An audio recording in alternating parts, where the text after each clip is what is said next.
Nurse धीमी आवाज में सूरज से कहती है, ईशा जी रिस्पॉन्स नहीं कर रही हैं। आप लोग उनसे बात करते रहिए। कई बार अपने लोगों की आवाज सुनकर मरीज लौट आते हैं। यह सुनते ही सूरज लड़खड़ाते कदमों से ईशा के बेड के पास जाकर बैठ जाता है। कांपते हाथों से वह ईशा का हाथ थाम लेता है। उसकी आंखों से आंसू लगातार टपक रहे होते हैं। रोते हुए सूरज कहता है, ईशा प्लीज आंखें खोलो, मुझसे लड़ो, मुझसे नाराज हो जाओ, मुझे डांटो, मुझे सजा दे दो, कह दो कि मैं सबसे बुरा इंसान हूँ, सबसे बड़ा ब्रह्मचारी हूँ, लेकिन प्लीज मुझे छोड़कर मत जाओ ईशा। कमरे में सिर्फ मशीनों की बीप बीप गूंज रही होती है। तभी बेहोशी की हालत में ईशा की उंगलियां हल्की सी हिलती हैं। सूरज की धड़कन तेज हो जाती है। डॉक्टर देखिए, ईशा ने मूव किया। ईशा अपनी पूरी ताकत लगाकर सूरज की तरफ देखने की कोशिश करती है। उसकी सूखी होंठ कांपते हैं, जैसे वह कुछ कहना चाहती हो। सूरज झुककर उसके और करीब आ जाता है। हाँ ईशा बोलो, मैं सुन रहा हूँ। लेकिन चोट ज्यादा गंभीर होने की वजह से ईशा आवाज नहीं निकाल पाती। अचानक उसकी पकड़ ढीली पड़ने लगती है। मशीन की आवाज फिर से अनियमित होने लगती है। डॉक्टर और नर्सें भागती हुई अंदर आती हैं। पेशेंट की हालत बिगड़ रही है तुरंत। अरविंद और ताइमा बाहर से सब देखते रह जाते हैं। ताइमा की आंखों से सिर्फ एक ही सवाल झलक रहा होता है, क्या वाकई ईशा हमें छोड़कर चली जाएगी? सूरज को जबरदस्ती बाहर निकाल दिया जाता है। दरवाजा बंद होते ही सूरज वहीं जमीन पर बैठकर टूट जाता है। उसके मुंह से बस यही निकलता है, कान्हा जी अगर कोई सजा बाकी है तो मुझे दे दीजिए, लेकिन ईशा को कुछ मत होने दीजिए। अंदर डॉक्टर पूरी कोशिश में लगे होते हैं, लेकिन बाहर खड़े परिवार वालों के दिलों में एक ही डर घर कर जाता है। क्या ईशा की कहानी यहीं खत्म होने वाली है? कई घंटों की जद्दोजहद के बाद ऑपरेशन थिएटर का दरवाजा खुलता है। डॉक्टर थके हुए मगर गंभीर चेहरे के साथ बाहर आते हैं। सबकी नजरें एक साथ उन पर टिक जाती हैं।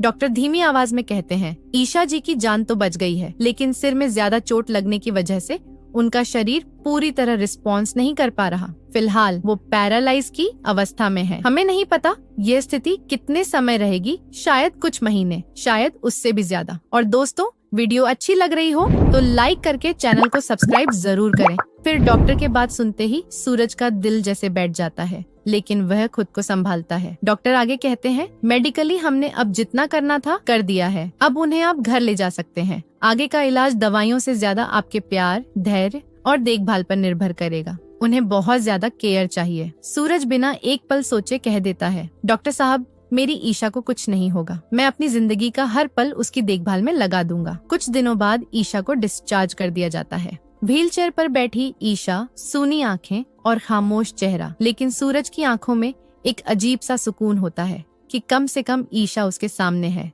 जिंदा है। घर पहुंचते ही पूरा माहौल बदल जाता है। जहां कभी तनाव और झगड़े थे, अब वहां सिर्फ खामोश प्यार और देखभाल है। सूरज खुद अपने हाथों से ईशा को खाना खिलाता है, पानी का एक एक घूंट बड़े प्यार से पिलाता है। रात को खुद उसके पास जमीन पर सो जाता है, ताकि अगर जरा सी भी हरकत हो तो तुरंत उठ सके।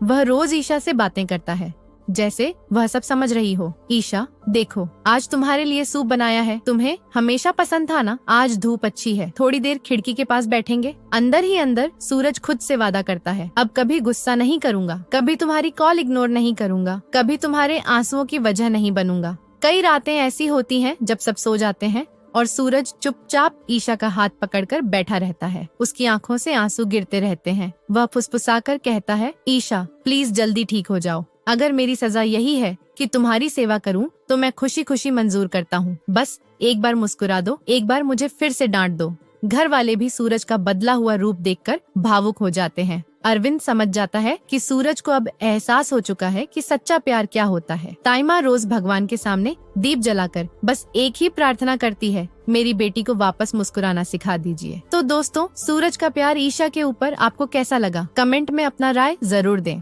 नर्स धीमी आवाज में सूरज से कहती है, ईशा जी रिस्पॉन्स नहीं कर रही हैं। आप लोग उनसे बात करते रहिए। कई बार अपने लोगों की आवाज सुनकर मरीज लौट आते हैं। यह सुनते ही सूरज लड़खड़ाते कदमों से ईशा के बेड के पास जाकर बैठ जाता है। कांपते हाथों से वह ईशा का हाथ थाम लेता है। उसकी आंखों से आंसू लगातार टपक रहे होते हैं। रोते हुए सूरज कहता है, ईशा प्लीज आंखें खोलो, मुझसे लड़ो, मुझसे नाराज हो जाओ, मुझे डांटो, मुझे सजा दे दो, कह दो कि मैं सबसे बुरा इंसान हूँ, सबसे बड़ा ब्रह्मचारी हूँ, लेकिन प्लीज मुझे छोड़कर मत जाओ ईशा। कमरे में सिर्फ मशीनों की बीप बीप गूंज रही होती है। तभी बेहोशी की हालत में ईशा की उंगलियां हल्की सी हिलती हैं। सूरज की धड़कन तेज हो जाती है। डॉक्टर देखिए, ईशा ने मूव किया। ईशा अपनी पूरी ताकत लगाकर सूरज की तरफ देखने की कोशिश करती है। उसकी सूखी होंठ कांपते हैं, जैसे वह कुछ कहना चाहती हो। सूरज झुककर उसके और करीब आ जाता है। हाँ ईशा, बोलो, मैं सुन रहा हूँ। लेकिन चोट ज्यादा गंभीर होने की वजह से ईशा आवाज नहीं निकाल पाती। अचानक उसकी पकड़ ढीली पड़ने लगती है। मशीन की आवाज फिर से अनियमित होने लगती है। डॉक्टर और नर्सें भागती हुई अंदर आती हैं। पेशेंट की हालत बिगड़ रही है तुरंत। अरविंद और ताइमा बाहर से सब देखते रह जाते हैं। ताइमा की आंखों से सिर्फ एक ही सवाल झलक रहा होता है, क्या वाकई ईशा हमें छोड़कर चली जाएगी? सूरज को जबरदस्ती बाहर निकाल दिया जाता है। दरवाजा बंद होते ही सूरज वहीं जमीन पर बैठकर टूट जाता है। उसके मुंह से बस यही निकलता है, कान्हा जी, अगर कोई सजा बाकी है तो मुझे दे दीजिए, लेकिन ईशा को कुछ मत होने दीजिए। अंदर डॉक्टर पूरी कोशिश में लगे होते हैं, लेकिन बाहर खड़े परिवार वालों के दिलों में एक ही डर घर कर जाता है। क्या ईशा की कहानी यहीं खत्म होने वाली है? कई घंटों की जद्दोजहद के बाद ऑपरेशन थिएटर का दरवाजा खुलता है। डॉक्टर थके हुए मगर गंभीर चेहरे के साथ बाहर आते हैं। सबकी नजरें एक साथ उन पर टिक जाती हैं।